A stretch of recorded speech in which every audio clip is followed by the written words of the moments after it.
Hi, I'm Marcy Burstiner, the Educational News Director at News Decoder. Welcome to this month's Decoder Dialogue. It's on censorship and defending democracy. Before we begin, we just want to let you know that this session is being recorded. Once the discussion begins, we encourage members of the audience to ask questions. You can toss your questions into the Q&A, and we'll get to them as soon as we can. Helping me out in the back is News Decoder's Cathalo Looney, so if anything is wonky, you might hear him break in. Say hi, Carl. Hello. Censorship is on the rise. Around the world, the press is being attacked and censored, governments bury uncomfortable history, mobs call for books to be banned. Meanwhile, it's difficult to gauge the level of self-censorship or the effect of AI algorithms in steering people away from important information. We're going to try to discuss many of these concerns in this hour. News Decoder is a nonprofit organization. We're headquartered in Paris, and we have a dual mission. We try to foster global perspectives in young people by working with schools on projects focused on media literacy and journalism. And we tell underreported stories in underreported places through a global network of professional correspondents. To talk about censorship and democracy, we brought together, we're bringing together three of our students. We have two of them now, and we're hoping to have a third coming in. They're having a little bit of technical difficulties. So we have three of our students we work with and two of our correspondents. With us today are Simone from the Tatnall School in the U.S. state of Delaware, Haya from the Vigbiar School in high school in India, and hopefully we'll have Sophia coming in from Gimnasio Los Cabos in Colombia. We also have two journalists. We have Betty Wong, a member of our board and a longtime editor with the Reuters International Wire Service, and Gene Gibbons, who covered 4 U.S. presidents as a White House correspondent. He's the author of the book Breaking News: A Life in Journalism. Welcome, and let's begin. Censorship comes in many different forms. When you think about censorship, what comes to mind? I'm going to Simone first. Simone, you wrote an article about book bans for News Decoder. What issues did you learn through that experience, and what were some of the most interesting things you came across? I would have to say, so when I was doing my research on book bans, I found that specifically in the United States, there was about a 65% increase in book bans just from 2022 to 2024. Um, and that one of the most present issues is a large group of people who have a problem with one book trying to speak for everybody else, to take that book off the shelves for everybody when it's a specific problem for their own group of people. And so one of the most interesting things that I found with that was when I was doing my interviews with people, I found that a lot of the times it's parents saying that they have the right to what their kids read in schools specifically, and that in those schools they say that they should have a say to take that the class shouldn't be reading this book. It shouldn't be in the curriculum at all for any student. Where a lot of the times they have an option to talk with the teacher and say that they don't want their specific child to read the book at all, instead of not allowing the whole class to read it. But we see more and more that they want to censor a specific topic from everybody rather than just their own family for their own beliefs. Um, and I found this really interesting because it's happened a lot in my school specifically. I heard where a lot of times, since we're a K through 12 school, you'll have the middle school teachers who feel that some topic or a book on the shelf isn't appropriate for anybody. So neither high school, middle school is allowed to read it. Like it can't be anywhere located within the school. And I thought that was interesting, just because I feel like there could be another way around it for that.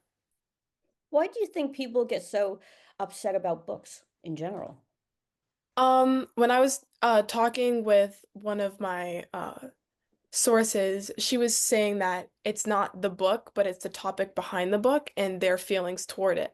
And she said that one of the biggest things that happened with that was during COVID, because everybody was at home and we were on the internet a lot, and there were groups being formed on social media platforms like Facebook, where you could join a group that has your specific beliefs and you would all come together and then kind of target specific things that you as a group of people didn't really like.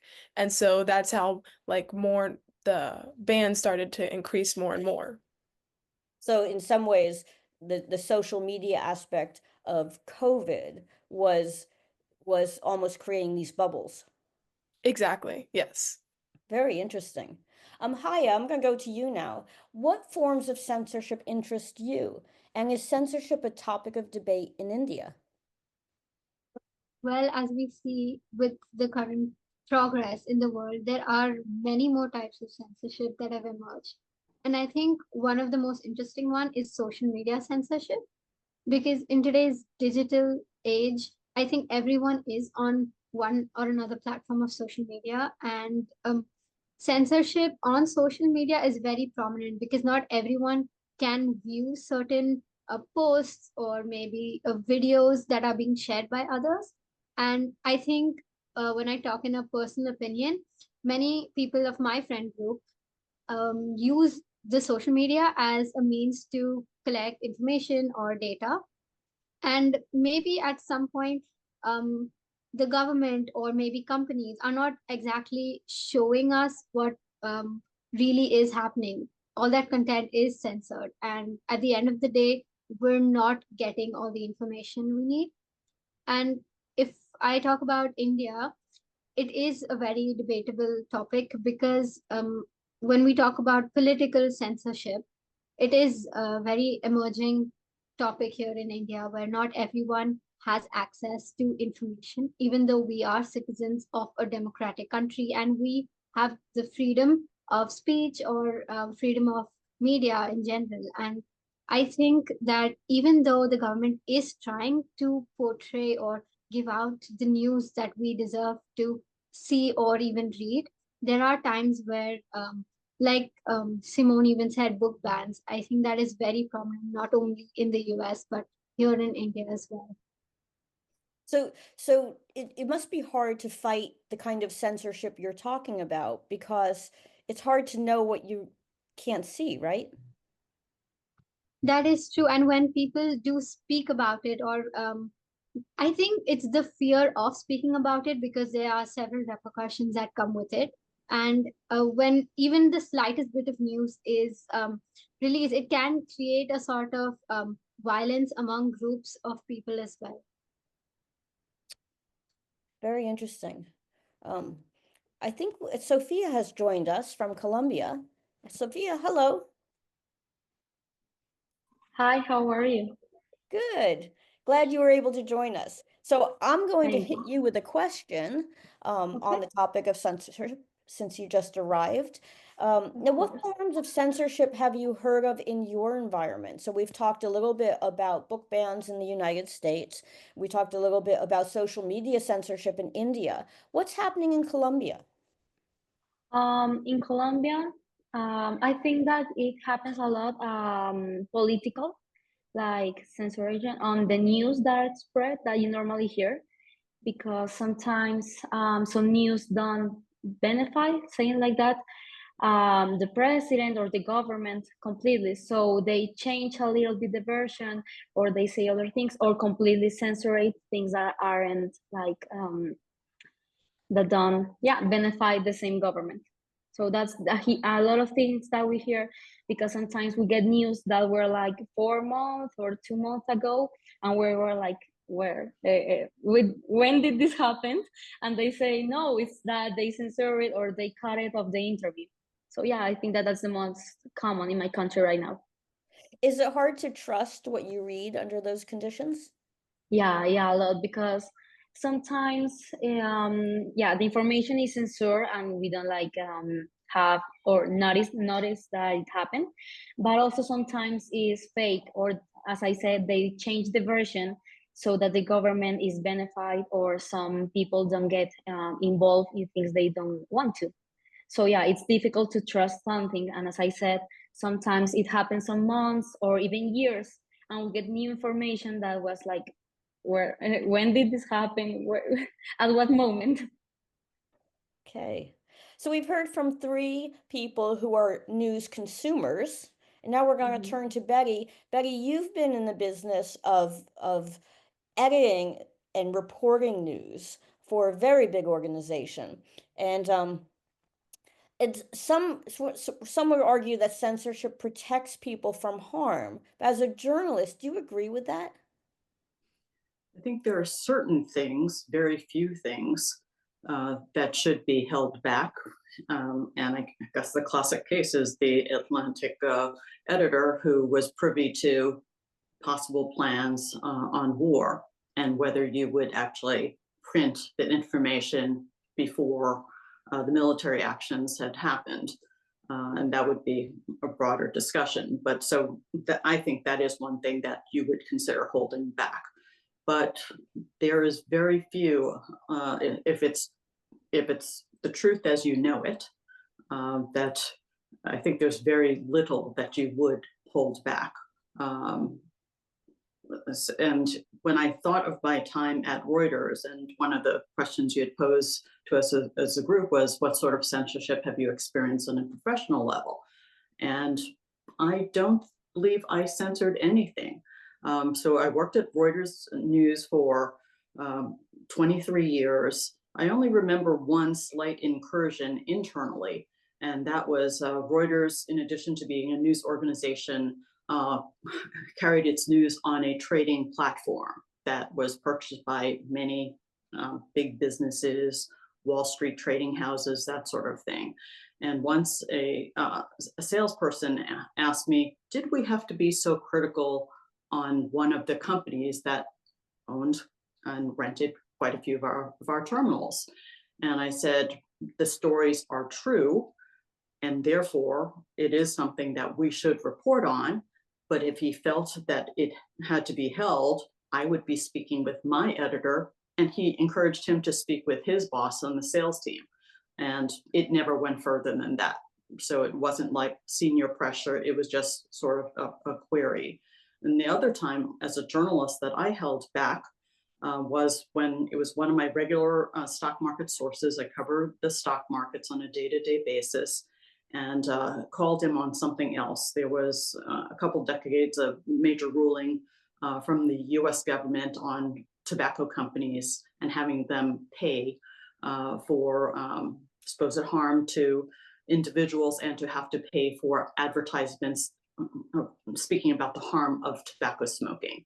And he, in North Carolina, owned quite a few of the tobacco stocks, and he went on a long tear on the US government. And then I just said, you know that you're speaking on the record, right? And he was like, yes. And he just kept, he was in such a rage. And I just said, you know what? I love you as a source. I don't want the US government coming after you. I'll select from some of the things. So that was the only time I sort of censored.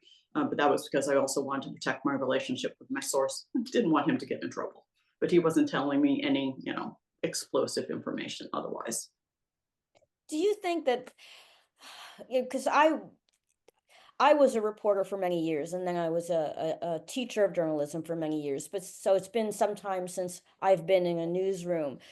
Do you think that that is almost like a nostalgic period of time when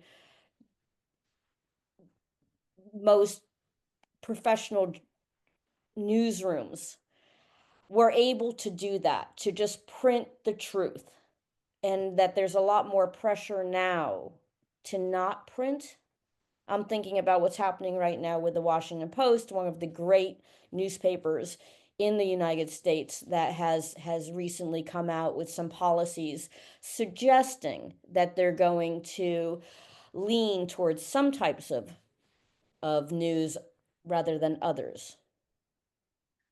I think you have to remember, especially for international news organizations, that what we have in the United States had been quite unique in other democracies as well. But even a company like Reuters News had news bureaus in places like China and Cuba and Vietnam. And then there were certain understandings of how we would operate, with the threat being, and therefore somewhat of a sense of self-censorship, that your press credentials could be canceled for the individual, or that your news bureau might be shut down.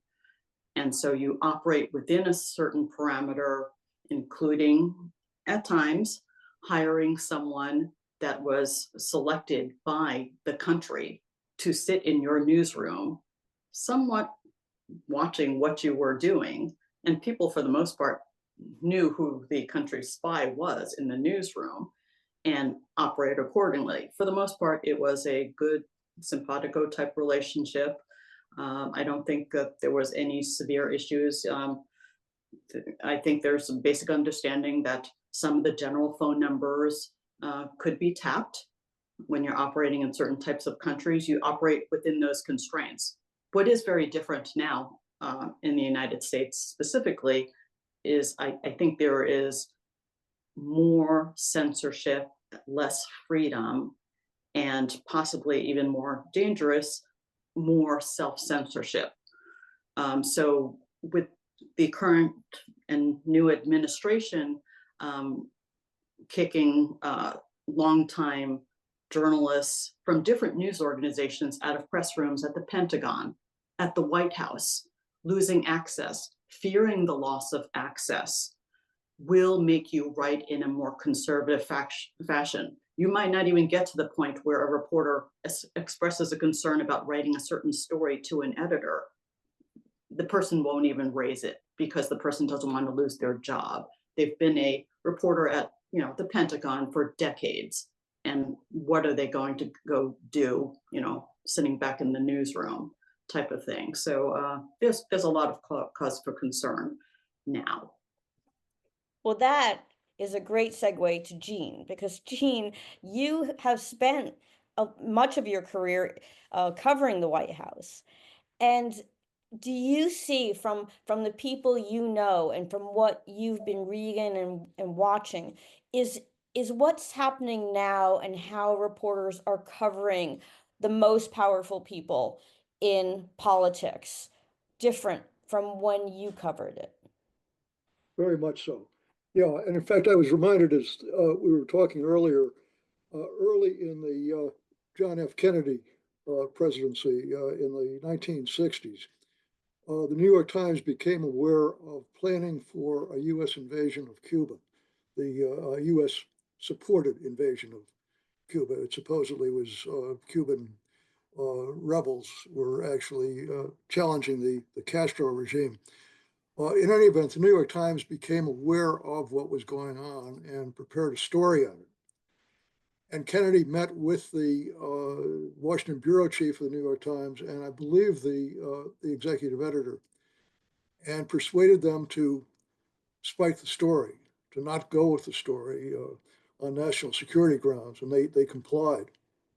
He later said that he had made a grave mistake in talking the Times out of going with the story, because if they had, the Bay of Pigs invasion never would have happened, and the United States would have avoided a major embarrassment. But it's a night and day difference now, I think, from the years I spent covering the White House. Often, people within the administration would become irritated, sometimes downright angry about a story that you would report, but there was no retaliation. I mean, that was considered to be part of the thing that we prided ourselves on as Americans, the free flow of news and information. Now we've seen a number of cases of retaliation. The Associated Press recently was banned from coming into the Oval Office, sending a reporter into the Oval Office, because they refused to accept President Trump's designation of the Gulf of Mexico as the Gulf of America. There have been several instances of that. Betty mentioned the Washington Post and the diktat from the owner of the Washington Post, Jeff Bezos, the owner of Amazon, to slant the editorial page toward more defense of capitalism and other more defense of more conservative ideas. The same thing has happened with the Los Angeles Times and the owner there. it's a very different environment than it was when I was covering the White House. How do you think you would handle it now? I would, I think, find it a challenge and would become, if anything, more aggressive. And I think that would be the way most of my colleagues would react. However, you do risk losing access.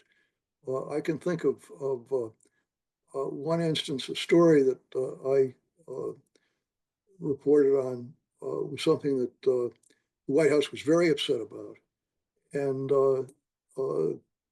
it involved I had had some discussions with somebody on an off-the-record basis, and felt that the source I had been talking to abused the ground rules of not speaking for publication.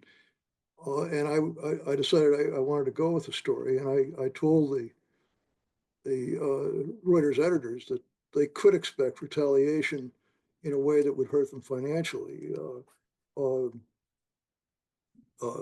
For example, someone would forget to tell Reuters about an important economic briefing, and of course, one of Reuters' major clients was the financial industry, and it was decided that, well, because of the dispute over the ground rules of how I had accessed the information in the first place, that we wouldn't go with the story. I was pretty upset about it, but yeah, that sort of thing does happen. Not to the extent it's happening now, but even then it did happen at times. Yeah, it's hard to know. In some respects, it's hard to know how often it happened, right? Because censored stories we don't see. This goes back to what Haya was saying in India. How do you know what you're missing if they're censoring the information to begin with? The reporter might know, the editor might know, but the public's not going to know. And often, as from the journalism point of view, you don't want to admit that you have self-censored and been part of a self-censorship. And my background was in financial news, and the owners of many of the publications I worked for were very wealthy, crazy individuals who had clear notions about what they wanted and what they did not want. So in some ways, what we're seeing now seems to be a big change, but we don't actually know how often this might have happened in the past. We're going to go back to our students and back to Simone. And we talked a little bit about the White House, which is at the top of the scale. Let's go to the smaller scale and talk about censorship in the schools. Simone, who do you think should get to make the decisions on what's censored or not? Do you think teachers or principals should have that power? I personally don't believe that teachers or principals should have that power, to censor, and I don't believe that, especially in schools, I don't believe parents should either. Just because you're talking about censoring things for a large group of people rather than just one specific person based on what you yourself think is best for them. So I think, especially in schools, like when there are younger children involved, and parents want to censor some content that the school is teaching them that's part of the curriculum, they want to censor it for the whole class of students based on what their home values are. And I don't believe that that should take place, just because, especially here, like not everybody has the same values. And what you believe may not be what the kid next your daughter believes, but you're not giving them the opportunity to learn about it because of something that you believe in. But isn't that the problem then? That if you're raising your children from the parents' point of view, raising your children in what you think is a morally correct way, and you're trying to bring them up the best you can, and then the the by law your kid has to go to a school unless you're homeschooling them, and then they are then being propagandized with ideas that is completely different from what you think. How does a school deal with that?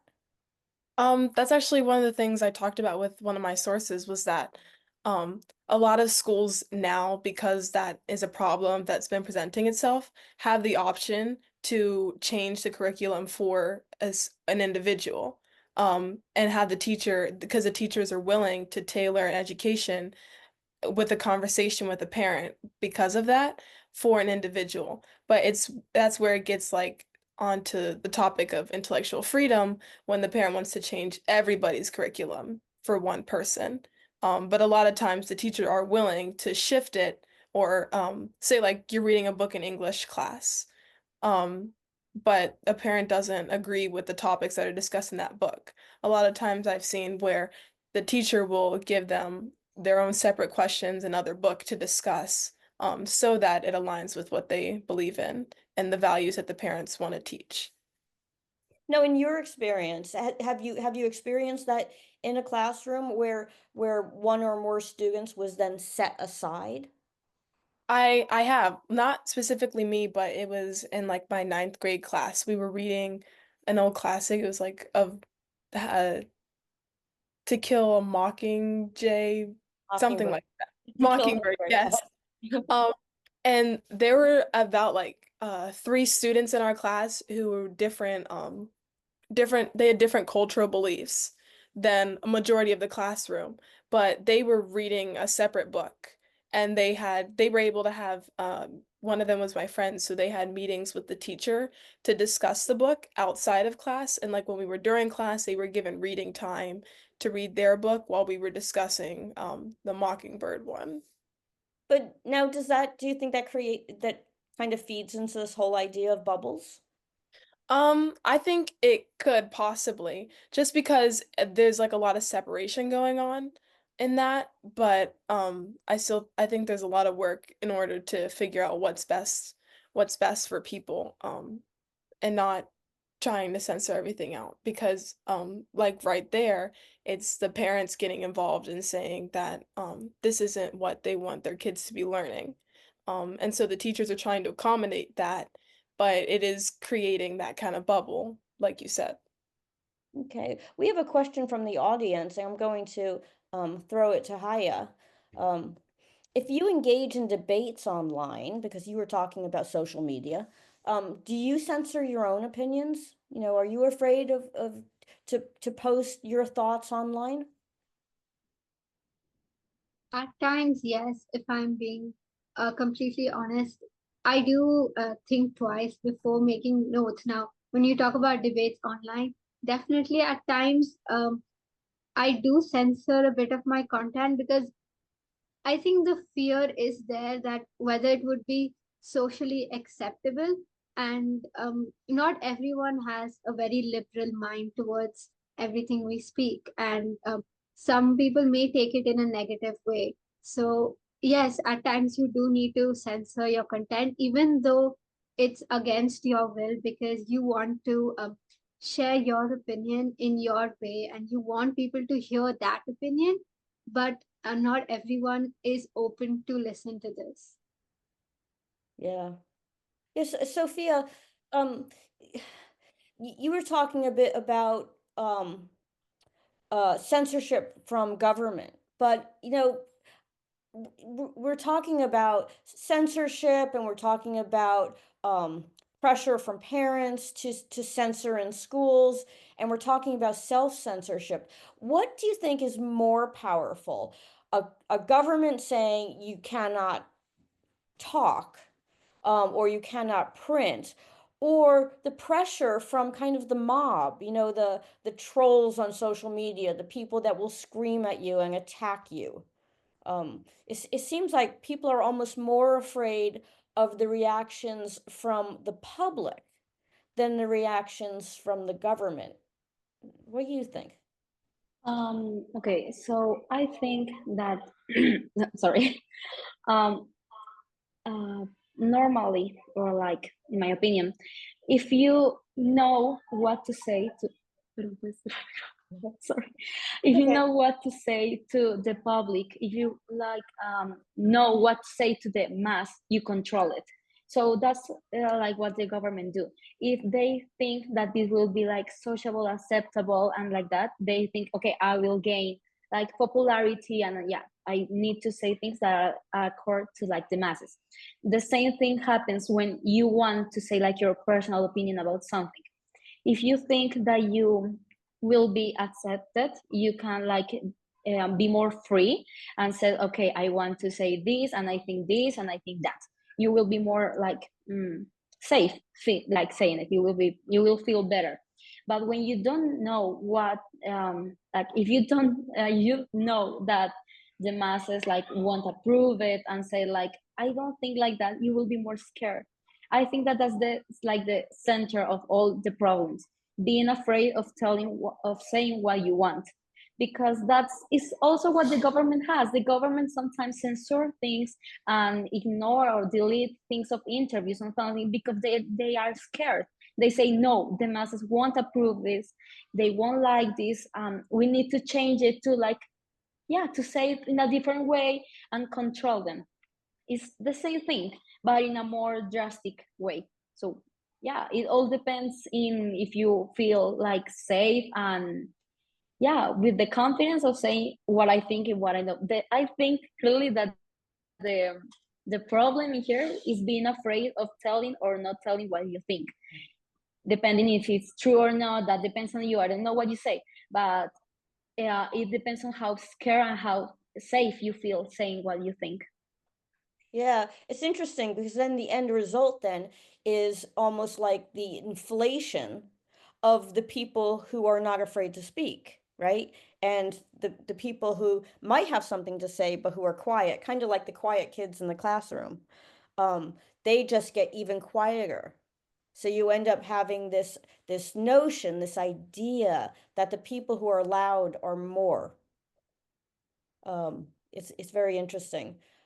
We're going to go to our journalists again, because now the question is, with all of this, with this idea of censorship, with this idea of people being afraid to speak, with this idea of government pressuring people to be silent on certain things, what's the role of journalism now? Becky, what do you think? I don't think the role of journalism has actually changed. I think our concerns are heightened. But I think if you're reporting factually and then you publish that story, you tweet and share on social media, the greater concerns, I guess, these days are, as you mentioned, the trolls out there. So if there is a segment of society doesn't like, a particular story or a series of stories that you've published, in the olden days, you would get a nasty snail mail. And then with the prevalence of the internet now and the ability of your story to travel globally and quickly, and for there to be internet sleuths who will find you and threaten you, maybe not follow through, but raise enough concern. If you have the president of your country naming you and denigrating you and the news organization you work for, that is alarming to me.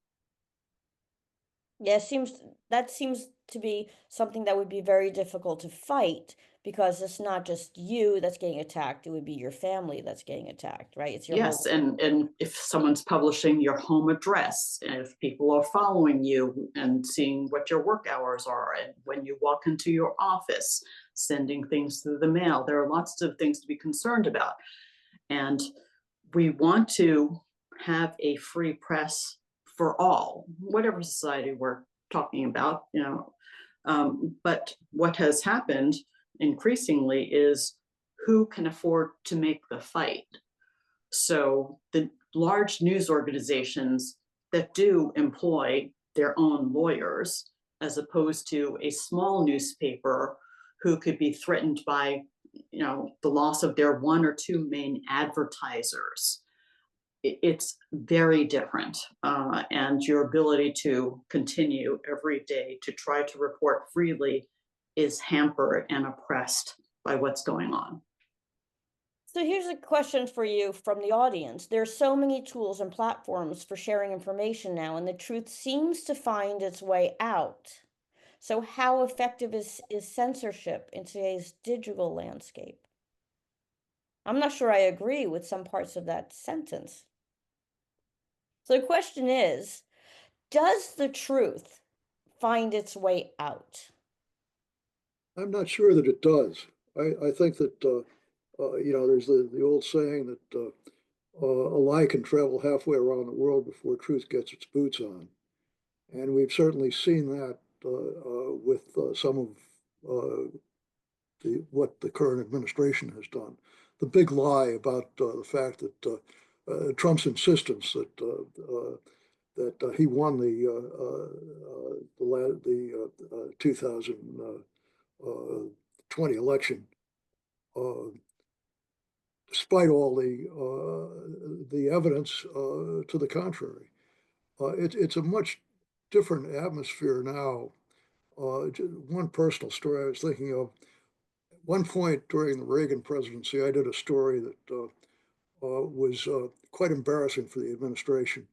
The head of USIA, who was a close personal friend of the president, had installed the children of various administration bigwigs, daughter of the Secretary of State, son of the Defense Secretary, the cousin of one of the senior White House advisors, in very cushy jobs with USIA in the American Embassy in London, the American Embassy in Paris, other plum diplomatic assignments.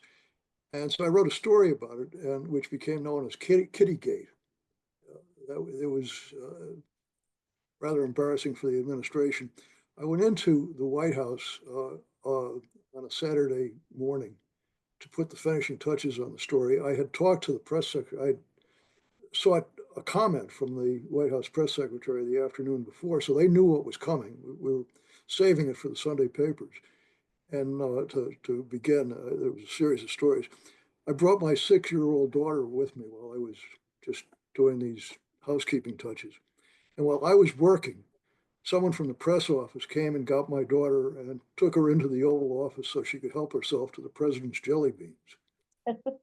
Now, what a difference between, they weren't at all happy with me about the story, but, that was just part of the give and take of the adversarial relationship that hopefully, strengthened government. Now, we have a situation where if you're critical of the president, he's very vindictive. And, we've just never had that before. You'd be terrified now if someone came and got your daughter. Yeah, well, there's that. Okay, so now we're going to go back to the students and let's see who we have here. Simone, this is the thing. High school students, you must get sick of hearing from adults who think that you guys can solve problems, but we are looking to you to solve problems. But do your peers care about any of this? Yes, I feel, but I also feel like it depends on the person too, because a lot of people are just like, it has nothing to do with me. Let me just take care of myself. But I feel like at my school, like the people I surround myself with, they always want to know what's going on and how it affects them and others that they care about or could potentially care about, just like, in like the human aspect, because at the end of the day, like everything could come around and turn back on us. Um, and so like you said, the teachers and adults are always saying like you're our future, you need to know this now. Um, but I feel like more and more, especially with like the most recent change in our administration, I've seen students, my peers, getting more involved, wanting to know what's going on, what are the changes being made, and what is it doing? Like, what does it mean? And stuff like that, more than I'd seen before. So I tend to think that they always say that history cycles. I tend to think that things are generational. That once you have an entire generation of people who go away, things will change. So the question I have for you is, if you and your peers were in charge, what would you do? Right now Um, you have no power. Okay, yeah, but let's just pretend you actually had some power. I don't I don't know, it's hard because there's so much to do. Um, I feel like, tackle the major problems head on first, not the stuff like as now, like we don't know about like the huge stuff, but just some of the smaller things, like looking at how the word gets out on diversity and stuff like that, because that's a big thing right now, especially with such like I feel like my generation is becoming more and more diverse. And just kind of changing the narrative that diversity is a bad thing into something that's good, because that's something that's really been talked about a lot in my school. We've had like large like discussions about it in class to class about how diversity isn't a bad thing, even though that's what they want us to believe right now. Do you think that's one of the ways that information ultimately gets censored? Not so much that you're not seeing the news, or that someone is blacking out news, but that there is this, as you said, a narrative that is being told over and over and over again that shifts the story. Do you think that is is is power is powerful in a different way than not being able to know that stuff is happening at all? I think it's very powerful just because you only need a small group of people to believe it at first to continue to push that narrative out there. And then there's like the whole fact of misinformation and believing that to help the narrative that you want to push get out there more. But I think the more that gets out there, it's changed very easily, as we can see.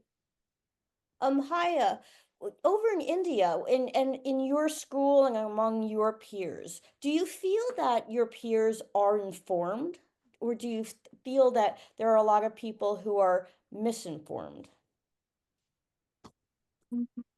I think among my peers, there are a few who are informed, the ones who think that possible changes in the world do affect them.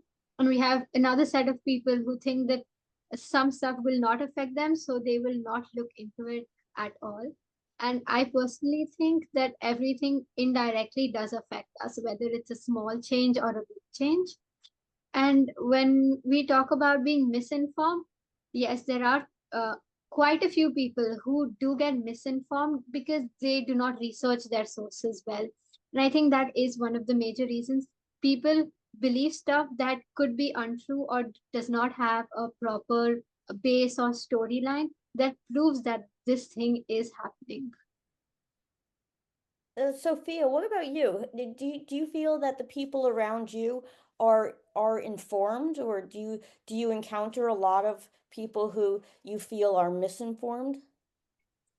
So by my perspective, like in Colombia, I think that it depends like on the sector thing like that that you live, because in here more like the part of the capital and like that, I think that we know like the information like time by time, and also like in the big cities we know a lot.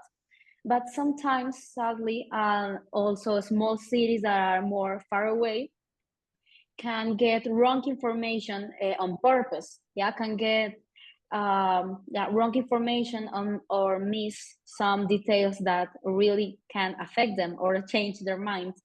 But yeah, I think that more like in here it depends on the sector. So if you search and you like really investigate, you can get like the truth, because you don't know completely sometimes if it's completely true, but you can get the truth. But the first information, the first page that you will get depends more on the sector you live. Okay. So now going back to our journalists, Betty, so the whole world of journalism seems to have completely changed from the time when I was a young journalist getting into the business. And it seems like there's been a lot of pressure, maybe the most pressure being put on the large news organizations, the AP, the Associated Press, the Washington Post, the New York Times. Do you think that there's power nowadays for the small guys, the people who have maybe, their one-man operation working out of their home, all these new sites that have popped up over the last 20 years? Um, is it possible that kind of the resistance might come from them? The resistance could come from them, mindful that without the help of lawyers and others who could support you, you can probably be shut down pretty easily by trolls and others. And it's not just the largest news organizations that the administration is going after. There was just that report on how President Trump is threatening to sue the Des Moines Register because there's a poll that was not favorable to him. Although that's owned by a very big corporation. Correct, but still that he's willing to go after things like whether a poll is true or not, as opposed to, a story they might have broken that he had disagreed with, type of thing, that you can sue over fact is astounding. So I do worry about smaller news outlets and individuals who are trying to do good work, who could be stymied and threatened for their livelihoods, to lose your house trying to fight a story, to literally be threatened by people, to be followed by people, to have websites dedicated to your daily activities so people know how to find you. They're just threats that didn't exist like this when I was a new reporter, and at worst got a snail mail of disagreement. Gene, you were a member of the White House press corps for many years. And I remember when many years ago, when I lived in New York, the mayor was Rudolph Giuliani, and he was quite dictatorial, and he came out attacking a member of the press corps, and the entire New York press corps decided to boycott his press briefings to protest, and then that ended the whole thing. The person was reinstated. Do you think that's possible on the national level, that one way to counter the pressure against the press is for the press to say, you cannot do this, and just stop reporting? Unfortunately, I don't think it would ever happen these days. I'm a firm believer that one way to try and come to grips with the situation is to starve the beast of oxygen. Report on the White House, but don't just refer to the president, and keep the name out of it, because this guy, thrives on publicity.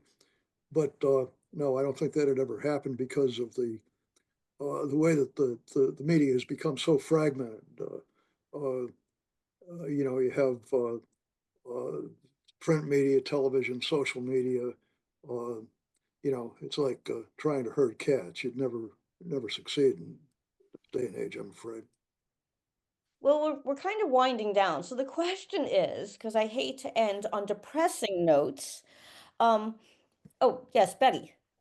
I would just add the point that, and sorry that a good part of the discussion seems to be on the United States, but we have a president here willing to go on his own media platform. So even if there was a boycott, he would still put his take on his own story out. So it's one of the problems that in the past the media really had the entire microphone, and now through social media it no longer does. I think when an individual who is media savvy is willing to spend a lot of time giving his take on a story, going after the individuals who he disagrees with, threatening and filing lawsuits, who now has a $40 million free legal advice from one of the biggest law firms in the country. It's just hard to shut down the hose that he is now spraying across the United States and elsewhere, obviously. Okay, so now we are thoroughly depressed. So the question is from any members of the team here, where's the hope? Someone give me some hope. Well, censorship is as old as mankind, and in fact, in doing a little bit of research in preparation for this dialogue, some of the worst offenders have been the churches. You had the Index of Forbidden Books from the Catholic Church. You've had other efforts by religious organizations to stamp out, dogmas that they disagreed with. Somehow we've managed to survive. I would hope that as Martin Luther King Jr. was fond of reminding us, the arc of justice is long, but it bends toward, the arc of freedom is long, but it bends toward justice. And so I take some comfort in that, I think. Well, this also can go back to Simone's story on book banning, because isn't it the case that whenever someone tries to ban a book, it ends up selling more, right? I mean, it's like you could throw a book in my face and I'll be like, I don't want to read that. But the second it's banned, oh man, I'm totally going to read that book. Simone, do you find that among young people, you want to read the books that your parents tell you you really shouldn't read? I mean, of course, like what young person doesn't do what they're told they're not supposed to do? So yeah, and I mean, as soon as cause I mean, I didn't know that book banning was a thing until I was about like 14 years old or so. But I mean, as soon as I learned about it and I learned what books were banned, I was like, I hadn't read that book before, but I think I might read it now because it seems interesting. Like, if it was good enough to get banned, then it must be good. Yeah. And it also seems like, again, this is a generational thing, that the more parents, the more a church or a synagogue, the more a government tells you you cannot do something, for many people, isn't that the very thing you want to do? Yeah. Ahaya, what do you think? It's, you live in a completely different country, so maybe the feelings I have in my culture, where I grew up in a very religious household, and um, with parents who had very clear ideas of things, and I just wanted to bust loose. But again, I'm from the United States. I'm from New York, which is the city of resistance. Do you find that where you are, the more pressure put on someone your age, the more you want to fight against it? I think that's true because um, the more you tell a young person that you're not allowed to do this, I think the more inquisitive they are, the more curious to know what would happen if they do it. So yes, and I think it's not only the younger generation, but seeing them, I think even the older generation has become a bit more curious, and they do want to know what is going around and what is happening in the world. And do you find that too, Sophia?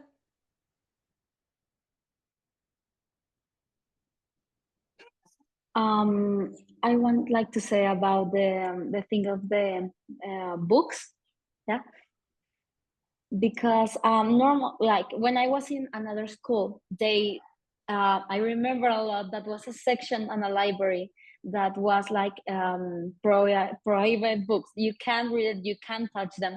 It was like for like adults. I don't know why they were there really, but I remember my curiosity of thinking why I can't read the book, why I can't. And I think that that's like the good thing of censoring. I think I like, as you ask for hope, I think that this thing of prohibiting something, or like someone tell you like you can't read it or you can have it, only make you more curious about it, and only makes you feel like, okay, now that I can't do it, I want to do it. I really want to do it. So yeah, I think that that's like the good part of this. Is the just the natural curiosity that people have.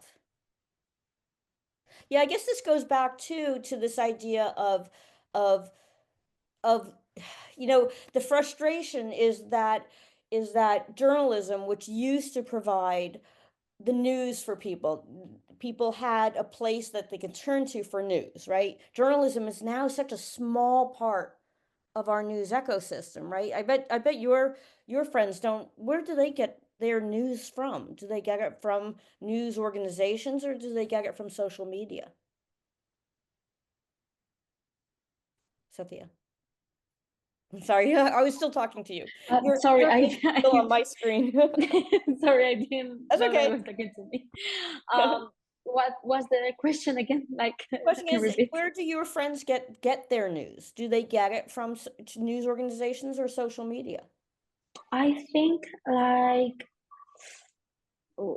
it depends, but normally what I hear and what I experience is that we get it from our parents, because they are the ones that are like listening to all the news day and day, and they like care a lot of what they are saying, especially in the government that we have right now, and all like the problems, like say that we have, like the different opinions and things like that. So they are really like on it. They really listen. But normally, like on dinner, things like that, they start talking and we listen. Of course we listen. They think that though that we don't, but we listen what they say. And we came to school and we start saying like, you know what he says, and yeah, you know what that is. Yeah, it's normally what we said, what we hear, because sometimes we hear it from the news and we don't understand a lot, or we don't like get it so much. But when our parents tell it with their opinion, is what we start telling in school and with our friends. So maybe ultimately the resistance, the hope is going to come from an area that we actually haven't talked about a lot here, not from the press and not from your peers, but from the parents. And once the parents decide that things need to be changed, it shifts down to the students, and then things start happening. Hopefully. Well, we'll see in a few years if the craziness that is happening now holds, and if journalism can kind of regain its power, and perhaps people on social media can figure out how to fight the trolls. But things are happening very fast. And we are going to wrap this up. Kahal, am I forgetting any cleanup that we have at the end of these sessions? No, I think you're okay. Okay. I want to thank all of you who joined in on this discussion, our 3 students, our 2 correspondents. You make this happen, and this was a really, really insightful discussion. I want to thank all the members of the audience, and this was recorded, and we will have this up on our site in a few days for anyone who wants to replay it or who wants to send it to other people who were not able to come. Thank you all, and tune in for next month's Decoder Dialogue. Thank you. Thank you.